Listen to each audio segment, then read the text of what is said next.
കഴിഞ്ഞ ദിവസം anti drug ആയിരുന്നല്ലോ. അപ്പോൾ ഈ സിറിഞ്ചും കുത്തി കള്ളം കഞ്ചാവ് അടിച്ച് കയറുന്നതിന് പകരം സിനിമ കണ്ടും കയറണം. ഒരു സിനിമ, ഉള്ളിലൊരു സ്വപ്നം, വീണ്ടും ഒരു സ്വപ്നം, അതിൻ്റെ ഉള്ളിൽ വേറൊരു സ്വപ്നം, എല്ലാം കഴിഞ്ഞ് കണ്ടവന് പോലും അറിയില്ല ആ സ്വപ്നം എന്തായിരുന്നു എന്ന്. നമ്മൾ പറയില്ല MDMA ഒക്കെ ഭയങ്കര സംഭവം. ഒരിക്കലുമില്ല. ഒരു നോളിൻ്റെ സിനിമ കണ്ട എല്ലാം തീർന്നു. അങ്ങനെ വെടിയും പുകയൊക്കെ കഴിഞ്ഞ അവസാന സിനിമ കഴിയുമ്പോൾ കണ്ടിറങ്ങിയവൻ്റെ അവസ്ഥ. എല്ലാവരും പറയും മയക്കുമരുന്ന് കടിച്ചിട്ടുണ്ടെങ്കിൽ അവസാനം ഡിപ്രഷൻ അടിച്ച് അതായി ഇതായി ഭയങ്കര സീനാന്ന് പറയുന്നുണ്ട്. അതിന് മയക്കുമരുന്ന് അടിക്കണ്ട, ഈ ഒരൊറ്റ സാധനം കണ്ടാൽ മതി. കരയിപ്പിക്കാനാണ് ഒരു പണ്ടേ ഇഷ്ടമാണല്ലോ. അതുകൊണ്ട് തന്നെ ഇപ്പം എല്ലാം ശരിയാവും എന്നിങ്ങനെ വിചാരിച്ചുകൊണ്ടിരിക്കുമ്പോൾ കരയിപ്പിച്ച് ട്രോമ അടിപ്പിച്ചു.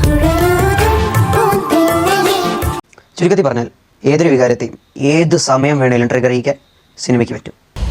അപ്പോൾ ശരി.